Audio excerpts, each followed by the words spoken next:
Sleepless night, the third in a row. I fall asleep soundly, but after an hour I wake up as though I had laid my head in the wrong hole. I am completely awake, have the feeling that I have not slept at all, or only under thin skin.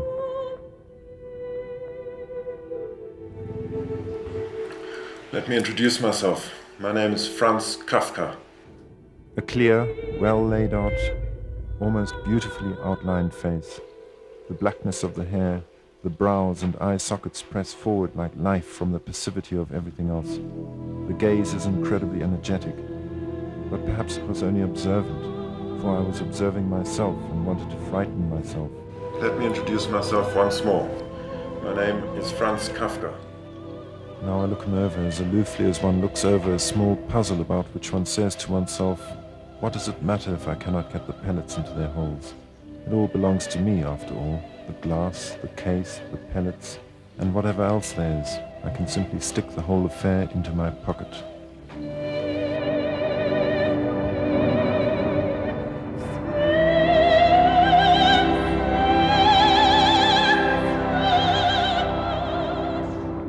As Gregor Samsa awoke one morning after disturbing dreams, he found himself transformed in his bed into an enormous bug. He lay on his hard, armored back and saw, when he lifted his head, the brown dome of his segmented stomach. His many pathetically thin legs fluttered helplessly before his eyes. The beginning of every story is ridiculous at first. There seems no hope that this newborn thing, still incomplete and tender in every joint, will be able to keep alive in the completed organization of the world. Each of us has his own way of emerging from the underworld. Mine is by writing. That's why the only way I can keep going, if at all, is by writing, not through rest and sleep. My role in life is devised solely for writing, and if there are any changes, then only for the sake of perhaps fitting in better with my writing, for time is short, my strength is limited, the office is a horror, the apartment is noisy.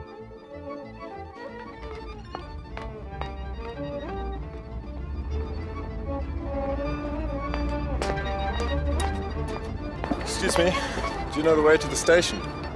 You asking me the way? Yes, because I don't know it myself. Give it up, mate, give it up.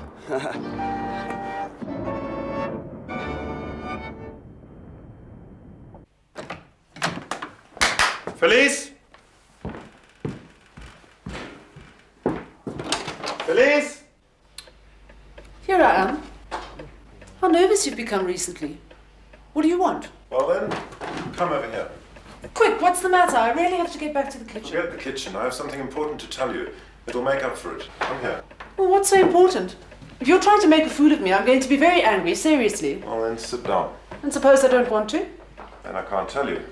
I have to be close to you. All right. Now I'm sitting.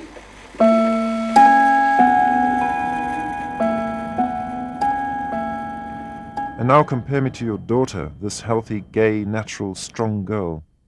I am, not only because of my external circumstances, but even much more because of my essential nature, a reserved, silent, unsocial, dissatisfied person, but without being able to call this my misfortune, for it is only a reflection of my goal. Conclusions can at least be drawn from the sort of life I live at home. Well, I live in my family, among the best and most lovable people, more strange than a stranger. I have not spoken an average of 20 words a day to my mother these last years, hardly ever said more than hello to my father. The reason for it is simply this, that I have not the slightest thing to talk to them about. Where am I to find salvation? How many untruths I no longer even knew about will be brought to the surface? In me, by myself, without human relationship, there are no visible lies. The limited circle is pure. In your last letter, there's a sentence you have written once before, and so have I, that we belong together unconditionally. That, dearest, is true 1,000-fold. And now, for instance, I can have no crazier wish than that we should be bound together by the wrists of your left and my right hand.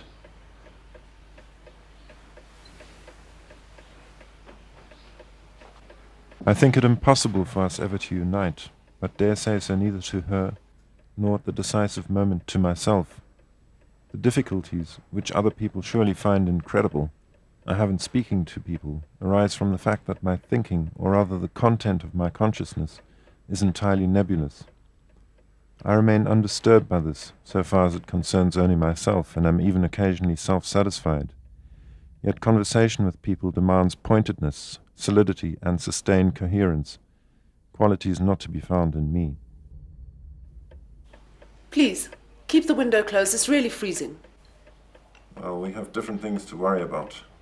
No, but you have developed a new habit, one that's most horrible. You know how to catch every trifle and use it to find something bad in me. Because you have no consideration. Because in general, you are incomprehensible. I believe this sleeplessness comes only because I write. For no matter how little or how badly I write, I am still made sensitive by these minor shocks, feel especially towards evening, and even more in the morning, the approaching, the imminent possibility of great moments which would tear me open, which could make me capable of everything.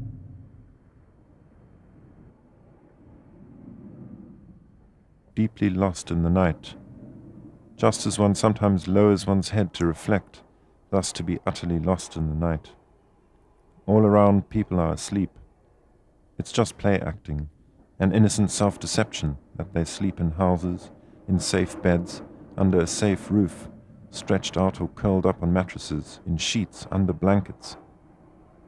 In reality, they have flocked together as they had once upon a time, and again later in a deserted region, a camp in the open, a countless number of men, an army, a people, under a cold sky on cold earth, collapsed where once they had stood, forehead pressed on the arm, face to the ground, breathing quietly.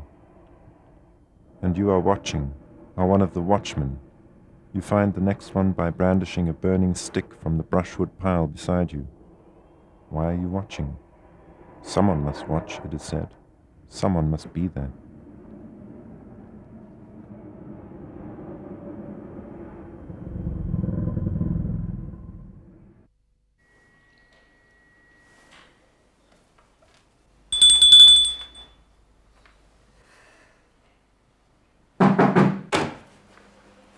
Who are you? You rang? Anna's supposed to bring me my breakfast. He wants Anna to bring him his breakfast. That's impossible. That's news to me. I must see who these people in the next room are, and what explanation Miss Grubach will have for these disturbances. Wouldn't you rather stay here? I will neither stay here, nor be talked to by you unless you tell me who you are. I meant well.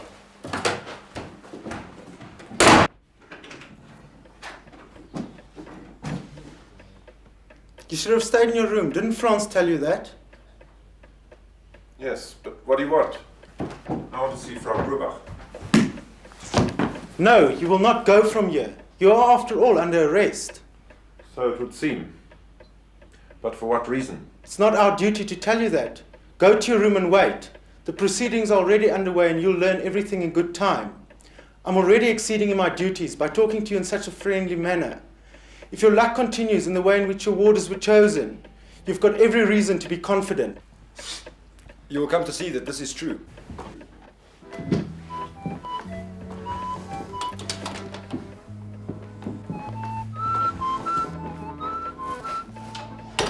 I would put myself in death's hands, though, remnant of faith, return to a father, great day of atonement. What will be my fate as a writer is very simple.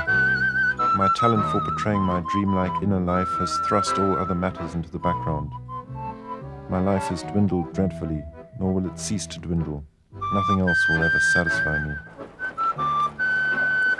Eternal childhood, life calls again. I notice that I am afraid of the almost physical strain of the effort to remember, afraid of the pain beneath which the floor of thoughtless vacuum of the mind slowly opens up, or even merely heaves up a little in preparation. All things resist being written down.